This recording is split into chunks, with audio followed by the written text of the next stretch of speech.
이혼 결심하셨다고요? 잠깐만요. 지금 무작정 변호사 찾으러 가시면 안 됩니다. 상담 오시는 분들 보면 변호사 만나기 전에 반드시 해야 될 것들을 안 하고 오셔서 처음부터 좀 불리하게 시작되는 경우가 진짜 많거든요. 심지어 이혼할지 말지 여부를 저한테 정해달라고 말씀하시는 분들도 있는데 그 질문 하나가 나중에는 본인한테 어떤 부메랑이 되어 돌아오는지 들으시면 아마 깜짝 놀라실 거라고 봐요. 오늘은 변호사 만나기 전에 먼저 끝내야 할 것들 순서대로 짚어드릴게요. 안녕하세요. 저는 대구 법무법인 결실의 대표 변호사 이한나입니다. 결론부터 말씀드릴게요. 변호사 만나기 전에 가장 먼저 하셔야 될 거는 이혼할지 말지를 본인 스스로 확실하게 정하고 오시는 겁니다. 보통 상담 오시면 제가 이혼을 해야 될까요? 변호사님 좀 정해주시면 안 돼요? 이렇게 말씀하시는 분들이 은근히 많거든요. 근데 이건 절대 안 됩니다. 제가 왜 이렇게까지 단호하냐면요. 소송이 시작되면 상대방은 거의 백발백중 가스라이팅을 시작합니다. 야, 너 변호사 말 듣고 이혼하는 거 아니냐? 걔네 돈 벌려고 하는 말인데 그걸 또 돈을 갖다 줬냐? 이런 얘기를 꼭 하시거든요.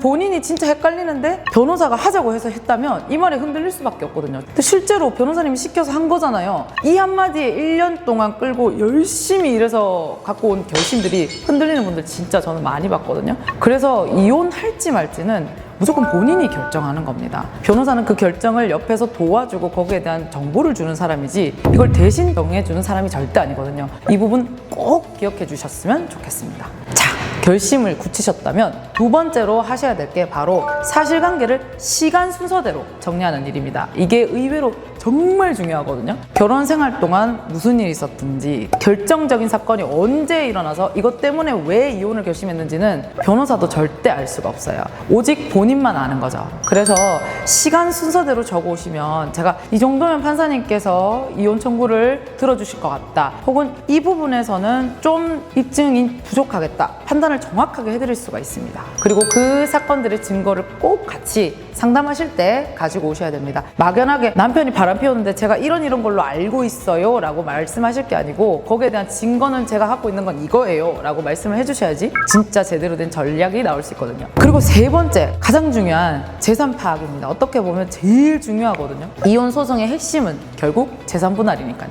내가 알 수 있는 범위에서 최대한 파악해 오시는 게 좋아요. 변호사가 알아서 다 찾아준다던데 하시고 그냥 손 놓고 오시는 분들이 많은데 이건 출발선부터 차이가 확 달라집니다. 예를 들어서 부부 공동 명의 부동산이 있는데 이걸 언제쯤 샀는지 지금 시세가 얼마인지 대출 같은 담보가 얼마나 끼어 있는지 이 정도는 사이 좋을 때 확인해 보실 수 있잖아요. 그죠? 그리고 상대방이 주식이나 코인을 하는지 여부만 알아오셔도 그게 뭐 종목이 뭔지까지는 모르셔도 정말 큰 도움이 됩니다. 여기서 제일 많이 궁금해 하시는 게 있더라고요. 그럼 상대방이 이거 소송 시작됐다고 재산 몰래 빼돌리면 어떡하죠? 그 진짜 많이 물어보시는군요. 결론부터 말씀드리면 생각보다 소송 과정에서 숨기기 어렵습니다.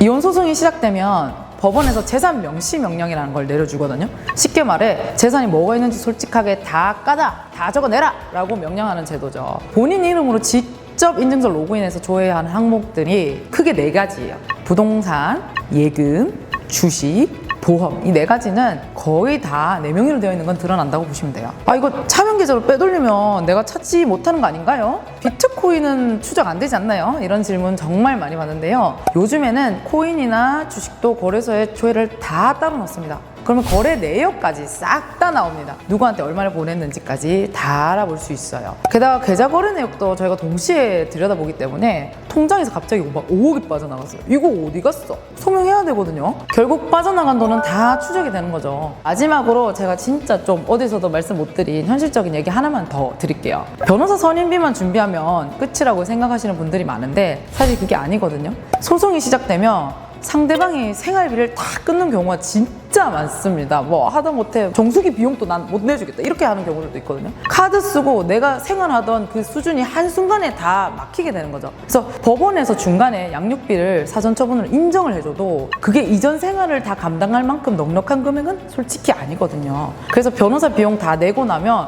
이게 수개월씩 걸렸을 때 정작 소송을 끝까지 못 버티고 중간에 포기하시는 경우가 안타깝게도 꽤 있더라고요. 그래서 6개월이고 1년이고 소송이 길어질 것을 좀 예상을 하고 변호사 선임비뿐만 아니라 소송 기간 동안 버틸 수 있는 생활비와 생활 여건까지 미리 좀 생각을 해두셔야 됩니다. 참고로 소송 중에 상대방이 만약에 양육비를 안 주거나 그렇게 하면 법원에 사전 처분이라는 걸 신청을 할 수 있어요. 이거는 재판은 아직 안 끝났지만 재판 끝날 때까지 양육비를 미리 매달 정기적으로 지급하라는 판사님의 명령인 거거든요. 이거 어기면은 과태료가 나올 수 있는데 옛날에는 이행명령 줬다가 좀 봐줬어요. 근데 요즘엔 진짜로 과태료가 나오기 때문에 이거는 정말 조심하셔야 되고 생활비가 부족한 분들은 꼭 알아두셔야 됩니다.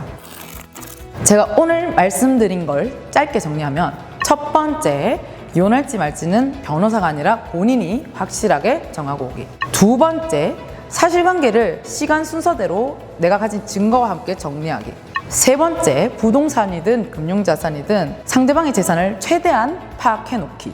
네 번째, 이혼소송 진행 중에 버틸 수 있는 생활비 좀 마련해 두기. 이 네 가지만 챙기셔도 변호사를 만났을 때 훨씬 유리한 전략을 짤 수 있습니다. 이혼은 인생에서 가장 힘든 결정 중 하나인 만큼 좀 감정에 휩쓸리기 쉬운데 그럴 때일수록 차분하게 준비하시는 게 결국 본인을 지키는 길이거든요. 이 채널에서는 앞으로도 이혼과 형사사건의 현실적인 이야기들을 계속 풀어드릴 테니까 도움이 되셨다면 구독과 좋아요 눌러주세요. 궁금한 점이나 다뤄줬으면 하는 주제는 댓글로 남겨주세요. 지금까지 대구 법무법인 결실 이한나 변호사였습니다. 감사합니다.